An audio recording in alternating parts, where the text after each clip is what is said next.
আসসালামু আলাইকুম বন্ধুরা।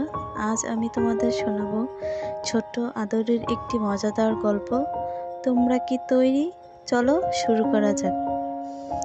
আদরি একটি ফুলের বাগানে গুনগুন করে গান গাইছে। একটি বড় নীল রঙের প্রজাপতি উড়ে এসে তার নাকের উপর বসে। আদরি খুব অবাক হয়ে তাকিয়ে আছে। প্রজাপতিটি উড়ে একটি বড় গোলাপ ফুলের আড়ালে লুকায়। আদরি তাকে খোঁজে পেয়ে খিলখিল করে হাসে। সন্ধ্যা নেমে এসেছে, আকাশ লালচে। আদরি জানালার পাশে দাঁড়িয়ে হাত নেড়ে প্রজাপতিটিকে বিদায় জানাচ্ছে।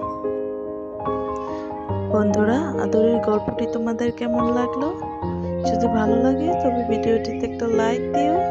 আমাদের চ্যানেলটি সাবস্ক্রাইব করতে ভুলো না কিন্তু। দেখা হতে পারে পরের গল্পে। Tata, bye bye.